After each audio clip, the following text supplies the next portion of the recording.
თეა გოგოტიშვილთან ერთად. მოგესალმებით, ძვირფასო მაყურებლებო და მსმენელებო. თქვენ ხართ პირდაპირ ეთერში, ჩვენს გადაცემაში ფსიქოლოგიის საათი თეა გოგოტიშვილთან ერთად, რომელიც ყოველდღე თქვენს, ასე ვთქვათ, სამსახურშია, ვართ ეთერში ყოველდღე შაბათ-კვირის გარდა, საღამოს 7 საათზე 1 საათის განმავლობაში და თქვენ შეგიძლიათ გვისმინოთ საქართველოს რადიოს ეთერში და გვიყუროთ საქართველოს პირველი არხის ვებგვერდზე 1tv.g, ასევე Facebook და YouTube არხებზე. გაიარეთ ფსიქოლოგიური კონსულტაცია სახლიდან გაუსვლელად და დაგვირეკეთ ტელეფონის ნომრებზე 240 9192 240 9292 და პირდაპირ ეთერში შეგიძლიათ მიიღოთ პრაქტიკული რეკომენდაციები, დაგვიმეგობრდეთ Facebook გვერდზე ფსიქოლოგიის საათი თეა გოგოტიშვილთან ერთად.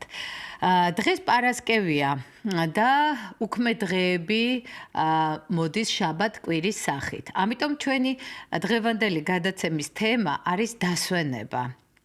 განსაკუთრებით აქტუალური მათთვის, ვინც შრომობს და შრომა შეიძლება იყოს კარს მიღმა და კარს შიგნით, ანუ გარეთ და სახლში და ყველა შრომა ის აქტივობაა, რომელიც საჭიროებს აუცილებლად დასვენებით შენაცვლებას და სწორედ ეს შრომისა და დასვენების ციკლი არის ის ჩვენი სრულფასოვანი აქტივობის ფორმა, რომელიც გვაძლევს საშუალებას დავხარჯოთ ენერგია, იქნება ეს ინტელექტუალური აქტივობა თუ ფიზიკური აქტივობა და შემდგომში დასვენების სახით აღვიდგინოთ ეს ენერგია და სწორედ დღევანდელ დღეს ჩვენ ვისაუბრებთ თუ რა განსხვავებებია აქტიურ და პასიურ დასვენებას შორის, რა იგულისხმება სრულფასოვან დასვენებაში და როგორ გამოვიყენოთ დასვენება წარმატების მისაღწევად. შეგახსენებთ ჩვენს ტელეფონის ნომრებს 2409192 2409292. ორი სიტყვით გეტყვით სანამ ზარი შემოვა, იმიტომ რომ ანიშნებენ რომ უკვე ზარია. რომ პასიური და აქტიური დასვენება განსხვავებულია და რომ პასიური დასვენება ნიშნავს ინერციის მიყოლას და ინერციით უბრალოდ უმოქმედობაში ყოფნას. ასე შეგვიძლია ეს განსაზღვროთ, თუმცა დეფინიცია შეიძლება მეცნიერულად სხვაგვარად ჟღერდეს, მაგრამ ჩვენი მიზანია მარტივ გასაგებ ენაზე მოგაწონდოთ თქვენ ინფორმაცია, რომელსაც გამოიყენებთ.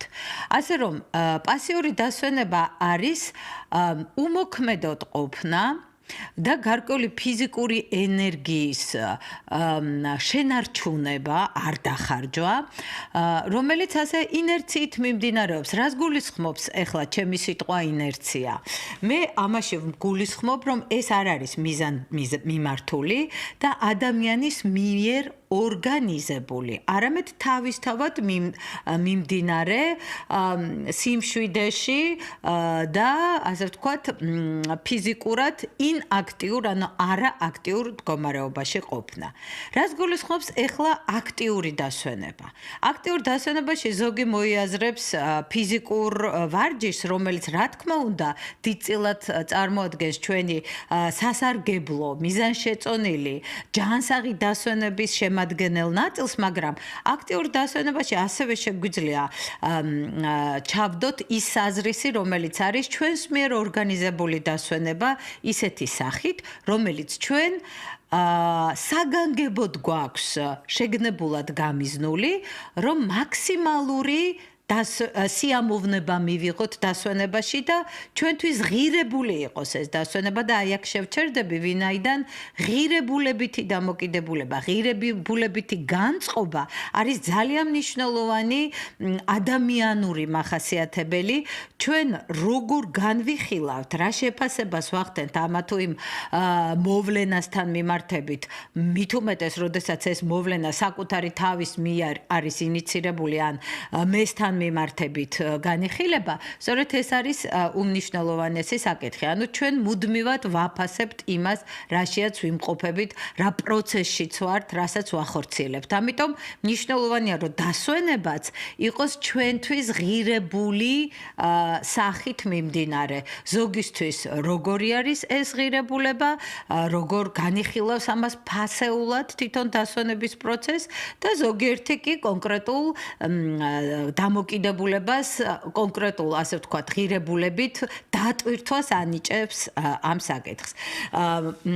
ზარია ჩვენს ეთერში და სანამ ვუპასუხებდეთ მაყურებელს და მსმენელს, შეგახსენებთ ჩვენს ტელეფონის ნომრებს 2 40 19 2 მოგესალმებით, თქვენ პირდაპირ ეთერში ხართ, გისმენთ.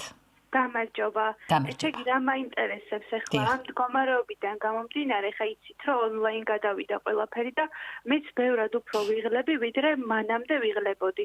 აი ადრე რო სახში მოვდიოდი, მაგალითად ვიცოდი რომ ეს არის ადგილი, სადაც შემიძლია რომ დავისვენო და ეხლა სულ იმაზე ვფიქრობ და შფოთავ რამე არ გამომჩეს, რამე არ გამავიწყდეს და ანუ ვერ ვისვენებ, ვერ ვდუმდები ესე რომ თქვა და რა შეგიძლიათ რომ თქვენ მითხრათ, მადლობა. დიდი მადლობა ზარისთვის. თქვენს მიერ მოყვანილი შემთხვევა კარგად ასახავს ერთ მნიშვნელოვან ასპექტს, რომელზედაც მინდა აქცენტის გაკეთება.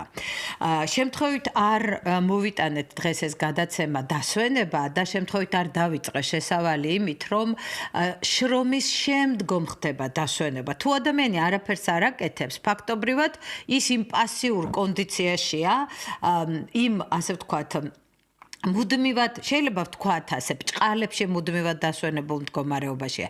სინამდვილეში ეს არ არის ის დასვენება, რასაც ჩვენ გულისხმობთ, რომელიც განტვირთვას, განმუხტვას, ენერგიის ხარჯვის შემდგომ აღდგენითი პროცესის წარმართვას გულისხმობს. ვერ იქნება ასე. ანუ ცხოვრება, ყოველდღიურობა თავისი არსით არის ციკლიური. როგორც წელიწადის დროები ცვლიან ერთმანეთს, ზამთარი, გაზაფხული, ზაფხული, შემოდგომა ასე არის ყოველდღიურად დღის და ღამის მონაცვლეობა და უამრავი მაგალითი შეგვიძლია ყოფიდან მოვიტანოთ, რომელიც ამ ციკლურობის აღმნიშვნელია, თუნდაც დაბადება და გარდაცვალება, რომელიც ასევე ძალიან მნიშვნელოვანი, ასე ვთქვათ, ურთიერთმონაცვლეობის მდგომარეობას აღნიშნავს, ხო? ანუ ვერ ვიქნებით ამ შემთხვევაში მარადიულად რაღაც კონდიციაში. ერთი მეორეს ცვლის და მე ხშირად ხმარობ ამ გამონათქვამს, რომ დინებასავით არის დრო, ხო, როგორც მდინარის ნაკადი, ჰერაკლიტეს გამოთქვას ვერ მივითვისებ და რადგან არ მინდა პლაგიატი უნდა ვახსენო იგი ყოველ ჯერზე და ნამდვილად ეს ეხება ყველა იმ პროცესს, რომელშიც ადამიანი არის ჩართული და თქვენ რასაც ბრძანებთ ამ შემთხვევაში თქვენს მიერ გახმოვანებულ შემთხვევაში ეს არის რომ როდესაც თქვენ გადიოდით გარეთ და ბრუნდებოდით სახლში, აი ეს ცვლილება გეოგრაფიული სივრცის თვითონ ასე ვთქვათ, სივრცის ცვლილება, ხო? იყავით იქ, რასაც ქვია, პირობითად გარეთ, თქვენს სამუშაო თუ სასწავლო შეიძლება, არ ვიცი, ასაკიდან გამომდინარე სად და როგორ საქმიანობდით და შემდეგ შემოდიოდით სახლში, ნიშნავს ეს უკვე ცვლილება არის, ხო?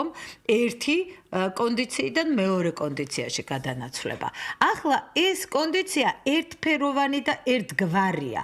ერთფეროვნებაში პასუხისმგებლობა ჩვენ გვაკისრია. რამდენად ჩვენ აი ამ ყოველდღიურობაში თვითონ ჩავდებთ თანმიმდევრულად სხვადასხვა გვარობას. ანუ რამდენად შევანაცვლებთ ერთი მეორესთან აქტივობას. მაგალითად, მე ხშირად ვახსენებ ამას, გავწეროთ ჩვენი დღის განრიგი. შეიძლება ეს ძალიან ზუსტად არ დავიცვათ, ადამიანი არ არის მანქანა, რომ ძალიან ასე ვთქვათ, სკრუპულოზურად ზუსტად დაიცვას, როგორც მაღვიძარა, ვთქვათ ამ შემთხვევაში ან ტელეფონის საათი დარეკავს, როდესაც ჩვენ პროგრამას მივცემთ მას.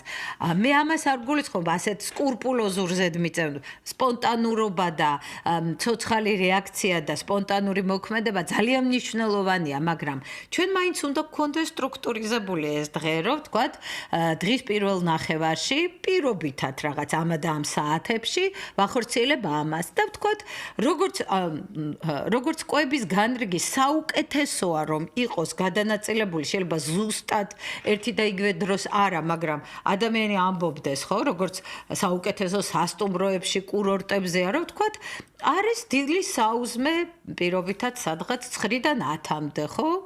შემდგომში არის სადილი, ვთქვათ, 2-დან 3-მდე. ანუ რაღაც დიაპაზონი უნდა მივცეთ ჩვენს თითოეულ აქტივობას და თანმიმდევრობა, მონაცვლეობა, კარგია რომ ერთმანეთს თანაფარდობის სახით აბალანსებდეს, ანუ ფიზიკური გონებრივი და განტვირთვაც ასეა, ხო? აი, როდესაც მე პასიური და აქტიური დასვენება, როგორც ორნაირ სახეობა გამოვყავი, აქაც ასეა, რომ შეიძლება ადამიანი უბრალოდ ერთ ადგილზე გაშეშებული ბრჭყალებში, რა თქმა უნდა, იყოს და შეიძლება ამ დროს მოусმინოს მუსიკას. ეს უკვე აქტიური დასვენებაა, იმიტომ რომ ჩვენ ვაქტიობთ, ჩვენი ესთეტიკური მოთხოვნილება არის გააქტიურებული ამ შემთხვევაში სმენითი, ანუ აუდიალური შეგრძნება არის აქტივში ამ დროს. ხო, აუდიალური მოდალობა, ასე შეიძლება ვთქვათ, ხო? ან ადამიანი კითხულობს წიგნს. ამ დროს მისი ხელველობითი და წარმოსახვითი სფერო არის აქტიური, ხო? და ასე შემდეგ და ძალიან მნიშვნელოვანია ფიზიკური, თუნდაც 5-წუთიანი გავარჯიშება, ელემენტარული, რომელიც არ ვიცი, შეიძლება ბავშვობაში გვასწავლეს, შეიძლება ეხლა ინტერნეტში ვიპოვოთ ელემენტარული ვარჯიშები, რომელიც მით უმეტეს თუ ჩვენ გვიწევს უმოძრაო ყოფნა, ძალიან მნიშვნელოვანია შუალედებში, თუნდაც 5 წუთი გამოძრავება, თუნდაც აივანი თუ გვაქვს გავიდეთ აივანზე, თუ არ არის ფანჯარა გამოვხსნათ და ჟანგბადი ჩავისუნთქოთ და თუნდაც რამდენიმე ვარჯიში განვახორციელოთ, თუნდაც 5 წუთი დავინიშნოთ და აი ეს უკვე აქტიური დასვენება იქნება, აქტიური განტვირთვა. საუკეთესოა შევანაცვლოთ, ესე იგი, როგორც აღვნიშნეთ, გონებრივი და ფიზიკური ერთმანეთთან. თუ 4 საათი მაგალითისთვის სტუდენტი, მოსწავლე, ლექტორი და ასე შემდეგ, ვინც გინდათ იმ სამუშაოს მქონე, რომელიც ონლაინ ზის კომპიუტერთან, ხო, ახორციელებს, ადექით 4-5 საათის მერე, თუნდაც მინიმუმ 5 წუთი თუ არა საუკეთესო არის 15-20 წუთი გაივარჯიშოთ, გახსნათ ფანჯრები, ისუნთქოთ, ახლა უკვე არ არის გარეთ ისეთი CO2 დატვირთული ნეგატიური, ასე ვთქვათ, დაბინძურებული ეკოლოგია და რაღაც ჟანგბადია უკვე, ცაზეო ვარსკვლავები გამოჩნდაო, ბევრი ადამიანი გვიზიარებს თავის სიხარულს, იმიტომ რომ გაიწმინდა ამ დროს ჰაერი და ჟანგბადია მეტი, ხო? ამიტომ ჟანგბადი, ვისუნთქოთ ცხვირით, შევისუნთქოთ პირით, გამოვისუნთქოთ, რომ გავააქტიუროთ ეს ჰაერის ცირკულაცია, ვარჯიშები იყოს და შევანაცვლოთ, ხო? და საღამოს დასვენება, იყოს დასვენება ისეთი, აი განტვირთვის, დამშვიდების, გარკვეული რელაქსაციის მიზნით განხორციელებული დასვენება იყოს საღამოს. იმიტომ რომ თუ ჩვენ საღამოს საშინელებათა ფილმებს ვუყურებთ ძილის წინ, პირობითად, რა თქმა უნდა და სპეციალურად აი ესე უტრირებით ვამბობ ნეგატიური შინაარსების და ნეგატიური მძაფრი ემოციების გამომწვევი კონტაქტი თუ გვექნება რაღაც სტიმულთან, ხო, ამ შემთხვევაში იქნება ეს მძაფრ სიუჟეტიანი თუ კოშმარული სიუჟეტის მქონე ფილმი, ჩათვალეთ, რომ თქვენ თვითონ იქნებით ავტორი შემდგომში ძალიან მოუსვენარი ძილის, როგორც მინიმუმ, თუ არა ძალიან მძიმე სიზმრებისა, რომელიც აუცილებლად მერე დილას გაღვიძებაზე და თქვენს ენერგიულად ყოფნა არ ყოფნაზე აისახება. მე მანიშნებენ, რომ ზარია. კვლავ შეგახსენებთ ტელეფონის ნომრებს 2409192, 2409292. შეგიძლიათ დაგვირეკოთ და თქვენთვის მნიშვნელოვანი და აქტუალური კითხვები დაგვისვათ. თქვენ პირდაპირ ეთერში ხართ, მოგესალმებით, გისმენთ. მოგესალმებით, გილოცავთ აღდგომას. თქვენც ასევე. მე მაინტერესებს ფსიქოლოგიაში თუ არსებობს მეთოდი, რომ უმკურნალოთ, ასე ვთქვათ, სიზარმაცეს 10-15 წლის ასაკის ბავშვებში. მადლობთ ნიშნულოვანი კითხვისთვის. ალბათ ჩემი მხრივ იქნება საჭირო რომ ეს დასვენებას დაუკავშირო, ვინაიდან დასვენების თემა გვაქვს და პირდაპირ შეგვიძლია უშუალოდ, ასე ვთქვათ, ამ თქვენი კითხვის დაკავშირება ჩვენს თემატიკასთან. ნახეთ, როგორ არის, რომ ბავშვებს სანამ ისინი შევლენ, ასე ვთქვათ, მოზარდობის პერიოდში, რომელიც უკვე ვიცით, რომ რევოლუციური ხანა აქვს, სერიოზული ცვლილებები და გარკვეული წინააღმდეგობებიც ვლინდება ხოლმე, ძალიან თვალსაჩინოდ. 10-11 წლიდან უკვე შეგვიძლია როგორც საწყისი პერიოდი განვიხილოთ, იწყება, მაგრამ სანამ დაიწყება და შევა, ასე ვთქვათ, ესეთ ძალიან სერიოზულ გასაქანს აიღებს, ხო, ეს გარდატეხის პერიოდი, პუბერტატს, რასაც უწოდებთ, ჯერ 10-11 წლის ასაკში კიდევ შესაძლებელია ის, რაც მერე უფრო გართულდება. რას გულისხმობ ამ შემთხვევაში? მოდით შევუთანხმდით ბავშვს, რომ ძალიან კეთილად, ძალიან პოზიტიურად იყოს ეს მოლაპარაკების ფორმა, ერთად დასხედით რაღაც პოზიტიური ფონი შექმენით, ემოციური როა ეს პოზიტიური დადებითი ემოციური ნიადაგი შეუქმნათ, ხომ, ამ მოლაპარაკებასა და შეთანხმებას, რომელზედაც ახლა მინდა მოგახსენოთ და მოდით შევუთანხმეთ და აუხსენით, ალბათ არაერთხელ აგიხსნიათ კიდევაც, თქო, ხო, რაც მთავარია, რომ ადამიანმა უნდა განახორციელოს ის, რაც მისთვის მნიშვნელოვანია, პირველ რიგში რომ საქმე და მნიშვნელოვანი საჭიროებები უნდა განვახორციელოთ და ჯერ სწავლა და მერე გავლა, როგორც იტყო და როგორც ბავშვობაში გვასწავლიდნენ, ხო?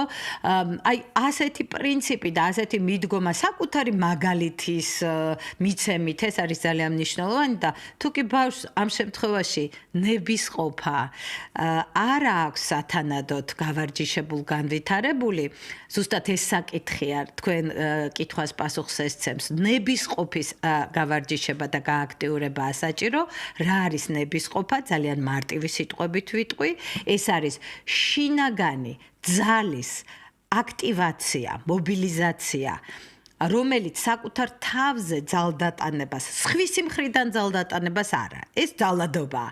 საკუთარ თავზე ძალდატანება, რომ გავაკეთებინო საკუთარ თავს ის, რაც საჭიროა და არა ის, რაც ამ შემთხვევაში ამ საჭიროებას უპირისპირდება. სურვილი, როცა უპირისპირდება საჭიროებას, მაშინ გჭირდება საკუთარ თავზე ძალდატანება და ისიც თუ ის საჭიროება არის ღირებული ჩვენთვის, ისე ვერ ავწდებით ამ ღირებულებით განწყობას. ანუ თვითონ საკითხის მიმართ როგორ ვართ განწყობილი. ნახეთ, სად მივედით, რომ ბავშვი შეიძლება მაგალითისთვის მეცადინეობის და შემეცნების სწავლის მიმართ სულ არ იყოს ასეთი მნიშვნელოვანი ღირებულებითი განწყობა. მქონე.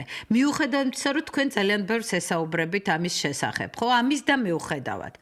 ამიტომ ნაკლები საუბარი საქმე ამის ნაცვლად და რა საქმეს გულისხმობთ. შეთანხმდით, რომ ერთად შეადგინოთ დღის განრიგი ისევ, რა ვქნათ, დროის მენეჯმენტი, ანუ დროის მართვა არის ანუ დისციპლინა, ძველი ტერმინით რო ავღნიშნოთ, რაც უფრო კარგად იცის მოზრდილმა თაობამ, ხო? დისციპლინა არის ყველაფრის თავი და თავი. და შეადგინეთ ერთად განრიგი ისევ, არა ხისტი, არამედ გარკვეულად მონიშნეთ საათები, როდის რამდენი დრო ჭირდება მას, რომ მაგალითად ონლაინ გაკვეთილების შემდეგ დაისვენოს, თქვათ 1 საათი, მერე თავის გაკვეთილები ხარისხიანად ისწავლოს და მოამზადოს საშინაო დავალებები და ასევე შეათანხმეთ ერთად დასვენების დრო. აი ნახეთ ახლა რა მინდა ვთქვა. ზუსტად დასვენებას დაუკავშიროთ. თუ ბავშვი დასვენებას, ანუ თავისუფალ დროს, როგორც ფართო გაგებით ჯილდოს თავისი გაწეული ნებისყოფის, ძალისხმევის, გაწეული შრომის, რომელსაც მეცადინეობა ქვია უმეტესწილად, ხო? შედეგს, დაგვირგვინებას, ასე ელის, მაშინ ის ახორციელებს აუცილებლად ამ თავის საჭიროებას, ანუ თავის მოვალეობას ასრულებს წარმატებით. ეს გარე სტიმულია. ბევრი შეიძლება არ არის ასეთი, მაგრამ არიან ბავშვები, რომლებიც თვითონვე არიან შინაგანი мотиваციის მქონენი და ისინი ძალიან მნიშვნელოვნად აყენებენ ამას წინაპლანზე, რაც მისი საჭიროების და მოვალეობის განხორციელებაა, მაგრამ ყველა ერთნაირი არ არის. ეცადეთ ბავშვს სხვისი მაგალითები არ დაუყენოთ, იმიტომ რომ პროტესტს გამოიწვევთ. არ ელაპარაკოთ სხვა მის ამხანაგებზე, რომ აი ის თუ აკეთებს, შენ რატო არ აკეთებ და აი ის მაგარია და მოდი შენ მიბაძე. ეს პირიქით შედეგს მოგცემს. უბრალოდ შეთანხმდით, რომ რაც მას სიამოვნებს, აი ამას გაუსვამ ხას, ხო? დასვენების აქტიური დასვენების ფორმა მივცეთ ამას, ხო? რომ რაც მას სიამოვნებს და ის ელოდოს სიამოვნებით დააგვირგვინოს თავისი შრომა, თავისი თუნდაც ნებისყოფის ძალისხმევა და ის აუცილებლად დიდი ალბათობით აი ამ გარე мотиваტორის როგორც სტიმულის მიმცემი შესაძლებლობის გააქტიურების კვალდაკვალ გავარჯიშდება ამაში ეს უკვე გარკვეულად ჩვევის სახით ჩამოყალიბდება და ჩვენ ვიცით რომ ჩვევა რჯულზე უმტკიცესი ხდება ამიტომ ეს ადვილად მოხერხდება დიდი მადლობა ამ მნიშვნელოვანი ზარისთვის მე არ ვაპირებდი ახლა ბავშვების საკითხზე საუბარს და თქვენ მომეცით ამის შესაძლებლობა და დასვენება როგორც პოზიტიური გამტკიცება დასვენება როგორც სიამოვნების წყარო რომელიც დამაგვირგვინებელი შეიძლება გახდეს ძალიან სასარგებლო საქმიანობის ეს ძალიან დაგვეხმარება კვლავ შეგახსენებთ ჩვენს ტელეფონის ნომრებს 2401922 ახლა თქვენ პირდაპირ ეთერში ხართ გისმენთ დასვით კითხვა. საღამომშვიდობის. დასვენება და შრომა და აი შრომა და დასვენების მონაცვლეობა ის ალბათ თვითონ ოქტომბრის სოციალიზმის მომდიოდა რომ და ადამიანი მივა ის დრო ისაც შრომა ჯერ ფიზიკურად იწვევს მე რეკონებებს და მათი მონაცვლეობა მაგრამ აი მე როგორ ვაგეთ მაგალითად მე ჩემი მაგალითად აი ესე ფუჩაჯ დომას ფუჩაჯ შრომა ჯობიალო და აი რაღაცა აქტიური დასვენებაა ეს, ხო? უქმად ჯდომას, უქმად შრომა ჯობი არის აქტიური დასვენება. ეს რაღაცას გააკეთებ და მე კიდე აი როგორ ძლევ შენს თავს. არის ბევრი რაღაცების გაკეთებაც შენ გეზარებ. ხო რაღაცა მე გავაკეთებ ანდა თქვა მაგალითად აი პირის დაბანაკინთა და გეზარება რაღაცნაირად ერთო მაგრამ ჩაუდგენ უნდა შენ თავს რომ ეს თუ არ გავაკეთე საპირისპიროდ აი მას ვერ მივახცე აი მაშინ მიმტყუნებს რაღაცა და გაიცულ რაღაცას მოწებს დაუსახავ რომ ის გააკეთო ეს სამუშაო მოამთავრო დროზე რომ თუ ეს არ გავაკეთე თქვა დედა ცუდად გამიხდება მამა ცუდად გამიხდება ანდა ხო რაღაცას უცებ შემთხვევაში სამ არ გავაკეთე და მე დიდი მადლობა რომ თქვენ გვიზიარებთ ამ თქვენ ძალიან ერთი რაღაცა დიახ ბრძანეთ აი მაგალითად თქვენ გადაცემთ ბაზე კარგია მაგრამ აი როდესაც ზივართ ჩაკეტილები და სულს დავანტყოფობა ფერია რაღაცა და ექიმის კონსულტაციებზე იქნებ დააბრუნო კვირაში 2 საათი მაინც სამედიცინო გადაცემა რომ უფასო კონსულტაციები მაინც მიიღოთ თამარ მოროზის მესმის კი ბატონო დიახ გადაიცით თქვენს უმპროს აუცილებლად გადავცემ მადლობთ თქვენთვის მნიშვნელოვანი საკითხის ასე ვთქვათ დაფიქსირებისთვის და მე მინდა ისევ მიუბრუნე ფსიქოლოგიურ თემატიკას თუმცა ამ სამედიცინო და ჯანმრთელობის საკითხზე აუცილებლად მე კიდევ ერთხელ გადავცემ რახან თქვენთვის ეს ასეთი მნიშვნელოვანია ნახეთ თქვენ ძალიან მნიშვნელოვან საკითხს შეეხეთ ოღონდ ერთი ძალიან მნიშვნელოვანი მინიშნება მინდა გავაკეთო თქვენ საუბრობდით რომ როგორ შეიძლება თვით მოტივირება ეს უკვე დასრულ ადამიანს შეუძლია ბავშვს ნაკლებად როგორ შეიძლება იმიტომ რომ ცნობიერება ანუ საკუთარი თავის ასე ვთქვათ გვერდიდან აღქმა საკუთარი თავისთვის გვერდიდან დაკვირვებით საკუთარ თავზე გვერდიდან დაკვირვება შეფასების გაკეთება ეს სადღაც უკვე 14-16 ცნებითი აზროვნება ხო დამამთავრებელ კლასებში ხდება და მანამდე ასე ვთქვათ ცოტა რთულია იმიტომ რომ ცნობიერება ჯერ არ არის სათანადოდ განვითარებული რომ დისტანცირდეს საკუთარი თავიდან ასე ვთქვათ წარმატებულად მოახერხოს ეს ოღონდ თქვენ რაც ბძანეთ რომ ეს თუ არ გავაკეთე ეს მომივა ეს თუ არ გავაკეთე მაშ აი უარყოფითი კონოტაცია ქონდა ამას თითქოს არაფერი მაგრამ ჩვენი ცნობიერება ასე ამოწყობილი ამაზე ბევრი ექსპერიმენტია ჩატარებული რომ პოზიტიურ იგივე ოღონდ იმავე ჯოხის მეორე ბოლო პოზიტივი, იმავე მედალიონის მეორე პოზიტიური მხარე მივცეთ. მაგალითად, ამას რო გავაკეთებ, ამას მივაღწევ, ამას რო გავაკეთებ, ამ სიკეთეს მივიღებ, ამას რო გავაკეთებ, ამ ადამიანს დავეხმარები, ხო, დედა და მამა ახსენეთ ჩვენ და რამე მოუვაო, რამე მოუვას მაგიბრად, რო ვთქვათ, რამდენად კეთილ საქმეს გავუკეთებთ, რამდენად დავეხმარებით და რამდენად წულილ შევიტანთ რაღაც პოზიტიურ ჩვენთვის ღირებულ საქმეში, ეს უკეთესად მუშაობს და ეს კვლევებით არის დადასტურებული, ამიტომ თავისუფლად და მხნეთ ვახორციელებ ამის ამ რეკომენდაციის გაზიარებას.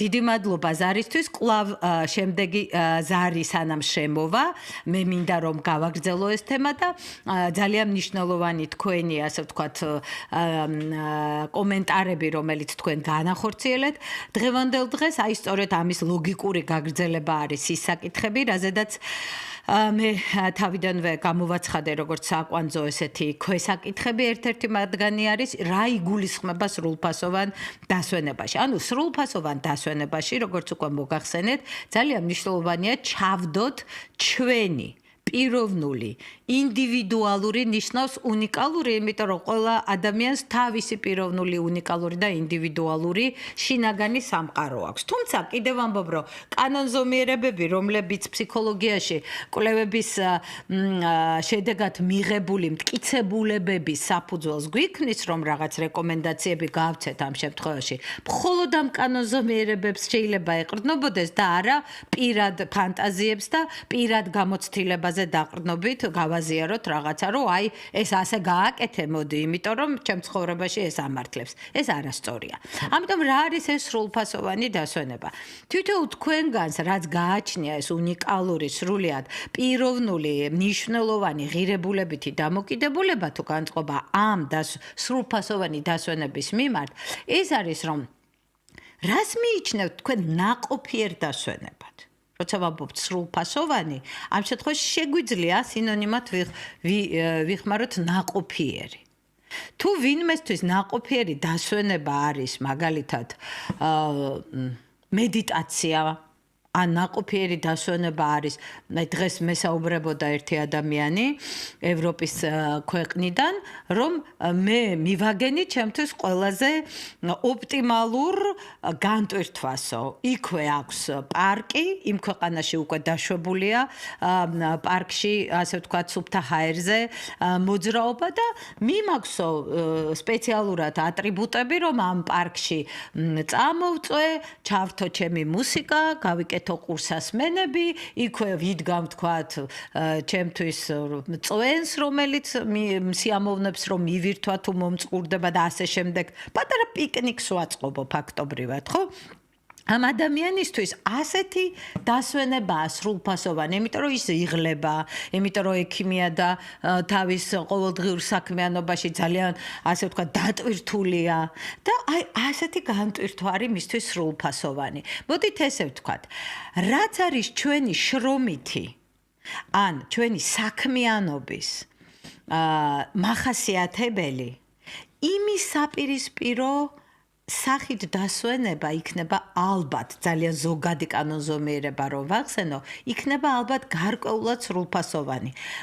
შემთხვევით არ ვახსენე, რომ თუ ჩვენ ჯდომითი რეჟიმი გვაქვს, როგორც ჩვენი ყოფიერების ესეთი ყველაზე ხანგრძლივი ფორმა, მაშ მოდით სრულფასოვანი დასვენებისთვის ჩავრთოთ თუნდაც 5 წუთიანი ფიზიკური გავარჯიშება და შეიძლება რაღაც ჟანგბადის მიღება ჩასუნთქვა, ხო? და დანარჩენი ვთქვათ ისეთი რელაქსაცია, მაგალითად თუ ძალიან გონებრივად დატვირთული სამუშაო გვაქვს, რომ მოდუნდეს ჩვენი გონება და რაღაცა მსუბუქი, სასიამოვნო შინაარსით იყოს დაკავებული, იმიტომ რომ რეალურად მედიტაციაშიც კი რატომღაც ახლა ამას ვახსენებ, იმიტომ რომ მედიტაციები გონებრივი დასვენებისთვისაც არის, მხოლოდ ფიზიკურისთვის არა, ხო? და აი იქაც კი მედიტაცია რელაქსაციისთვის მაინც გონება რაღაცით კავდება, ხო? ნებისმიერ ვითარებაში რაც არ უნდა იყოს, თუნდაც ლოცულობდეს ადამიანი, ის სწორედ ის ლოცვითი შინაარსია, ვთქვათ, რელაქსაციის დროს გონება დაკავებულია ფიზიკური შეგრძნებების მოდუნებაზე. ჩვენი გონება მოწყდებულია, რომ რაღაც შინაარსს ატარებდეს, ანუ თუ ჩვენ არ მივეცით მას შინაარსეული, გარკვეული მიმართულება და კალაპოტი, მაშინ თავისით მოდის ის შინაარსები და ზოგჯერ მოდის ნეგატიურიც მათ შორის და მე გვჭირდება იმ ნეგატიურის პოზიტიურში გადაყვანა. ჩვენ თვითონ ჩვენი ნებით, ჩვენი ძალისხმევით ხშირად, იმიტომ რომ ძლიერი შეიძლება იყოს ნეგატიური ფიქრები. ამიტომ მოდით შევთანხმდეთ, რომ სრულფასოვანი დასვენებისთვის თითოეული ადამიანი უნდა თვითონ იყოს რეჟისორი და ავტორი თავისი დასვენების და არა ინერციით, პასიურად მიმდინარე განცხრომაში თუნდაც იმყოფებოდეს. შეიძლება გამონაკლისის სახით, რა თქმა უნდა, ესეც იყოს განტვირთვა, მაგრამ თუ ეს სისტემატურად ამ შემთხვევაში, სწორედ ასეთ სტიქიურ, დიფუზურ, რაღაცა ქაოსურ ფორმას ატარებს ეს დასვენება, მაშინ ეს რა თქმა უნდა ვერ იქნება სრულფასოვნად განხილული. კვლავ ზარია ჩვენს ეთერში, გმადლობთ აქტიურობისთვის, შეგახსენებთ ტელეფონის ნომრებს 240129222. მოგესალმებით, გისმენთ თქვენ ეთერში ბრძანდებით. გამარჯობათ. ასეთი პრობლემა მაქვს შეიძლება ითქვას. როდესაც დასასვენებლად ვჭდები ხოლმე, ანაი წამოვწვევი, იქ უცებ დავინახავ, რომ მხარდაა გასასწორებელი. იქით რაღაც არ მომწონს კიდე. ავდგები შევყვები ერთ საქმეს, მეორე საქმე მიყვება ხოლმე და ესე ვეღარ ვიცი ამ დასვენებისთვის და ერთად შეება ხოლმე გვერდით. რა შეიძლება გავაკეთო, როგორ მოვიქცა, იქნებ პასუხოთ, მადლობა. დიდი მადლობა ზარისთვის. როგორც ჩანს, რასაც თქვენ აღწერთ, ყურადღების გადართვა ხდება, ყურადღების დისტრაქტორი ქვია ამას, ანუ რაღაც სხვადასხვა სტიმულები, რაც დაინახავთ, ეთყობა წესრიგის მოყვარული ხართ თქვენ და თუ დაინახავთ შემთხვევით, რომ რაღაც თქვათ, აი ამ წესრიგს არღოს თქვენს ირგვლივ მაგალითად ფარდა მათ შორის თუ სხვა ნივთი შეიძლება უწესრიგოთ იდეს, ეს უკვე მე დავამატე როგორც თქვენ მიერ გახმოვანებულის გაგრძელება, როგორც ჩანს ეს იპყრობს თქვენ ყურადღებას, იმიტომ რომ თქვენი სულისკვეთება წესრიგის მიმართ ასეთი ღირებულებითი განწყობის მქონე, მნიშვნელოვანი ძალიან, ხო? იჩენს ამ დროს თავს და მასტიმულირებელი ხდება, რომ თქვენ ისევ მიიზიდოთ, ანუ თქვენ ის სტიმული გიზიდავთ, რომ მიაპყროთ ყურადღება, გადაერთვება ყურადღება დასვენებიდან, ვთქვათ, ისევ იმ წესრიგის დამყარებაზე და თქვენ გვერდზე გრჩებათ თქვენი განზრახული უკვე საქმე, რომელიც არის ამ შემთხვევაში დასვენება. ანუ როცა მე ვთქვი, რომ აქტიური დასვენება, ჩავთვალთ, რომ ესეც საქმეა, იმიტომ რომ ძალიან მნიშვნელოვანი საქმეა ჩვენი ყოველდღიური თუნდაც შრომის უნარია უზრუნველსაყოფად, თუნდაც ჩვენი ჯანსაღი ცხოვრების ხელშეწყობისათვის არის მნიშვნელოვანი. და მოდით, აი თუ თქვენთვის, როგორც წესრიგის მოყვარული ადამიანისთვის, ჯანსაღი ცხოვრება და თქვენი თქვენ ჯანმრთელობაზე ზრუნვა ასევე ღირებულია და თქვენ გააქვთ ამის მიმართ, როგორც მნიშვნელოვანი საკითხის მიმართ დამოკიდებულება, მას შეუთანხმდით თქვენ თავს, სანამ თქვენ დაიწყებდეთ დასვენებას, ხო? იმიტომ რომ თქვენ ხო გადაწყვიტავთ, რომ აი ახლა უნდა დავისვენო, ხო? აი სანამ შეუდგებოდეთ თქვენი დასვენების პროცესს, მანამდე შეთანხმდით საკუთარ თავზე, რომ რაც არ უნდა უწესრიგობის ან ასე შემდეგ, რაც გადაგრთავთ ხოლმე და ამოგაგდებთ კალაპოტიდან დასვენების, ხო? თქვენ ხო მიცით წინასწარ ეს რისკ ფაქტორები ფართო გაგებით. შეუთანხმდით თქვენ თავს, იმიტომ რომ წინასწარ მიღებული გადაწყვეტილება, ანუ შეგნებული, გააზრებული, მიღებული გადაწყვეტილება უფრო დიდი ალბათობით იმუშავებს კონკრეტულ სიტუაციაში, იმოქმედებს. სიტუაციური განწყობა ვერ გადაწონის იმ გადაწყვეტილებას, თუ ის მტკიცე იქნება. ანუ სიტუაციური განწყობა არ შეიქმნება, თუ განწყობა შეიქმნა, ის განხორციელდება. სიტუაციური სტიმული ვერ გადაწონის თქვენს მყარ გადაწყვეტილებას. ამიტომ ეცადეთ წინსწრებით თქვენ თავთან შეათანხმოთ და თვით დიალოგი ყველა მნიშვნელოვან აქტუალურ საკითხებთან დაკავშირებით არის ერთადერთი რაც ყველაზე კარგად გვაძლევს საშუალებას რომ ვმართოთ საკუთარი თავი. თუ ჩვენ თავს არ ვესაუბრებით და არ ვართ ჩვენ თავთან კონტაქტში, მაშინ რა უნდა ვმართოთ თუ ჩვენ მასთან კონტაქტში არ ვართ? შეიძლება განა ადამიანმა მაგალითად მართოს თავისი სამსახურეობრივი სიტუაცია, თუ ის თავის კოლეგებთან არ არის კონტაქტში, თუ ის დიალოგში არ იმყოფება. ამიტომ თუ ამ კანონზომიერებას შიგნით შევიტანთ, ანუ გაშინაგნებას მოვახდეთ და შიდა პროცესზე გადავიტანთ, რაც ნიშნავს მე და საკუთარ თავთან ურთიერთობის პროცესი, ხო? ყველა ენაშია და ქართულ ენაშია, ხო? მე შემიძლია ჩემი თავის დარწმუნება, ან მე შემიძლია საკუთავის გადარწმუნება თუ დავინახავ რომ ეს საჭიროა, ხო? ან მე შემიძლია ბოლოს და ბოლოს კიდევ ამბობ არის ქართულ ენაში საოცარი ცნება, თავის უფალი, ნიშნავს თავის მფლობელს,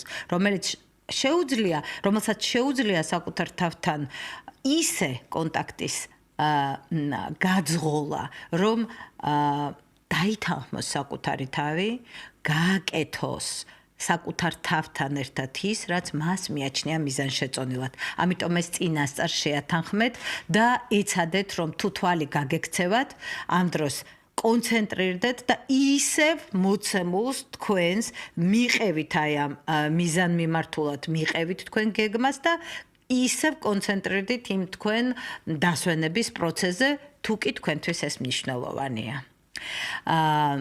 კვლავ ზარიას ჩვენ ეთერში უნდა შეგახსენოთ ჩვენი ტელეფონის ნომრები 240 992 240 92 გისმენთ თქვენ პირდაპირ ეთერში ხართ.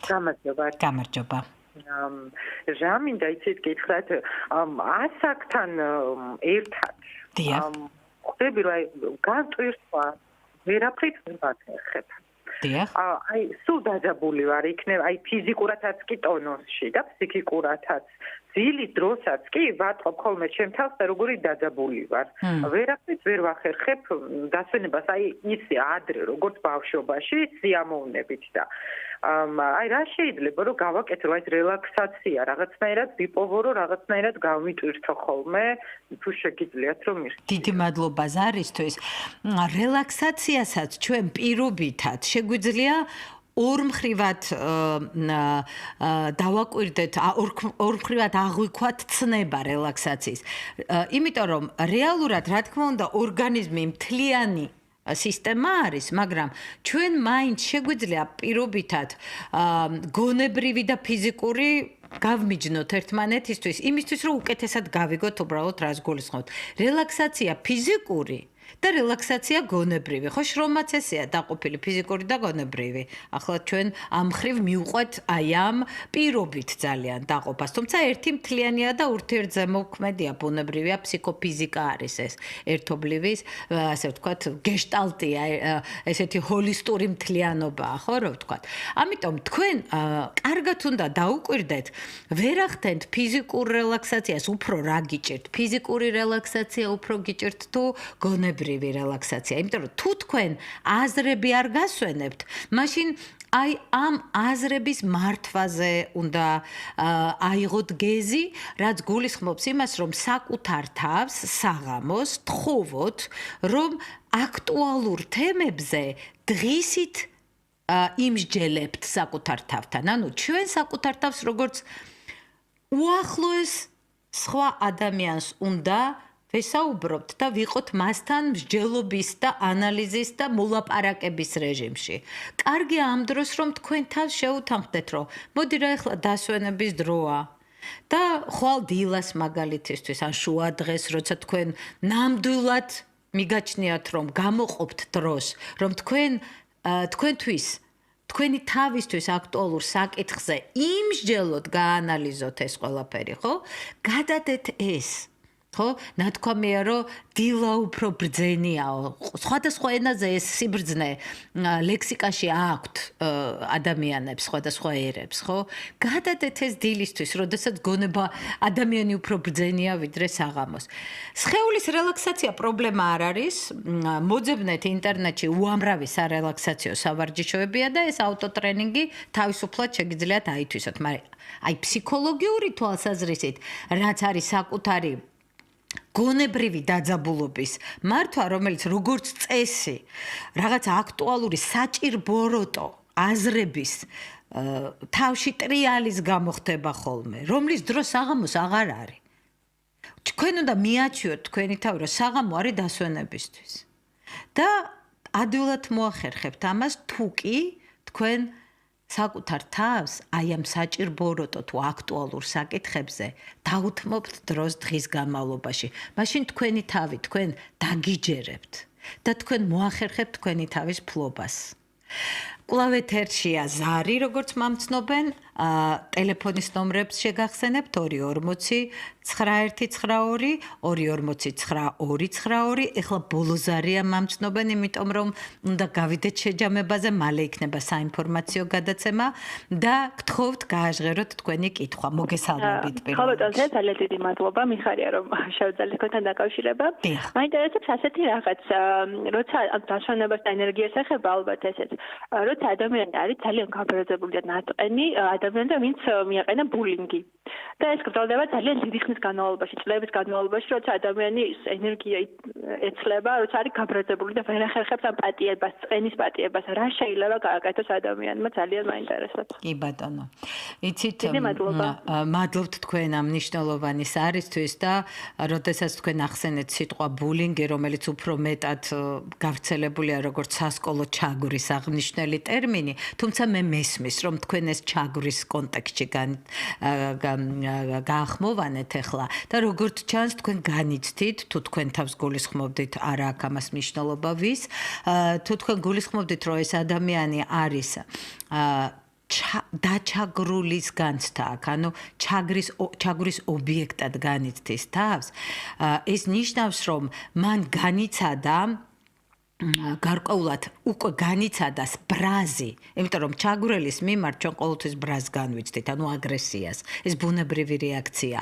ანუ თქვენ განიცადეთ, თუ იმ ადამიანმა განიცადა აგრესიული ემოციური რეაქცია აი ამ ჩაგვრაზე, რომელიც სავარაუდოდ ვერ განიტვირთა, იმიტომ რომ სათანადოდ ვერ მოხდა მისი გამოხატვა.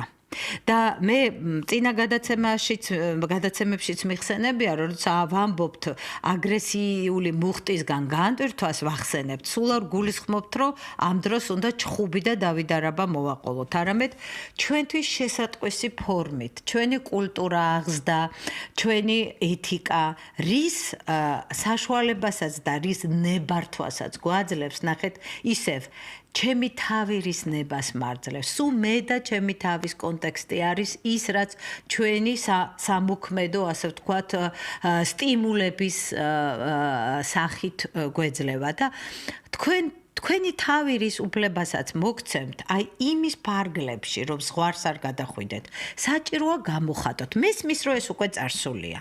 მაგრამ იცით რა, ამ შემთხვევაში არ არის აუცილებელი, რომ თქვენ მაგალითად დაელოდოთ კვლავ ასეთ ვითარებას. გაქვთ ორი ვარიანტი. ერთი ვარიანტი არის, რომ თქვენთვის თუნდაც მისწეროთ ამ ადამიანს წერილი, რომელსაც თუ გნებავთ, ნუ გაუგზავნით, შეგიძლიათ ეს წერილი დაწვათ, თუ კომპიუტერით დაწერთ, კომპიუტერში აკრიფავთ ამ წერილს, შეგიძლიათ ბოლოს ისე წაშალოთ, რომ ასე ვთქვათ, სანაგვე ყუთშიც არ კონდეს მას ადგილი. ანუ გაანადგუროთ საბოლოოდ ისე, როგორც გინდათ, რომ გაანადგურდეს ეს უარყოფითი გამოცდილება, რომელიც თქვენს ცხოვრებაში იყო აი ამ ჩაგვრის გამოცდილების ფორმით, ხო? მეორე ვარიანტია, მისწეროთ ეს წერილი და გაუგზავნოთ.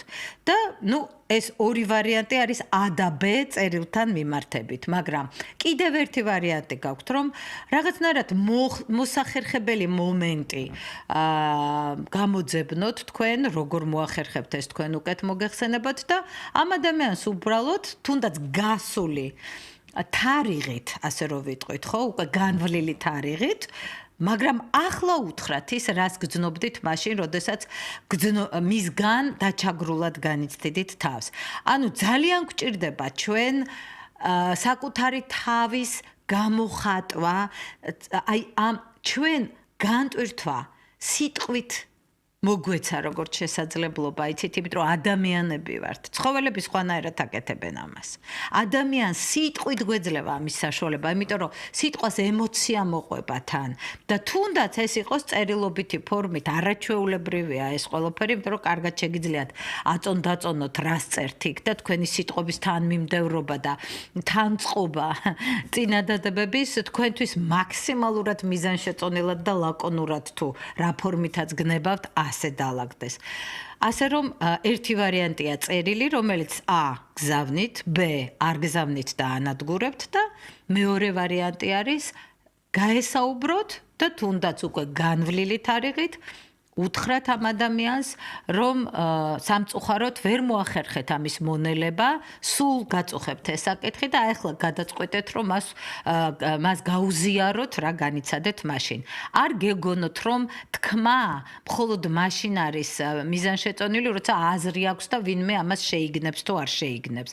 მართალია ზოგჯერ თქმას ჯობს, არა თქმასა, ზოგჯერ თქმითაც დაშავდების კარგად უნდა ავწონ-დაწონოთ, სად რა ჯობს ამ შემთხვევაში, მაგრამ თუ თქვენ გამძიმებთ ეს და მოუნელებელი ამ გაგებით სიმძიმე დაგაქვთ თქვენ ამ დროის განმავლობაში, ამის განტვირთვისთვის თვით გამოხატვა არის აუცილებელი და გნებავთ წერილობით და გნებავთ სიტყვიერად, ანუ ვერბალურად, ეს უნდა განახორციელოთ.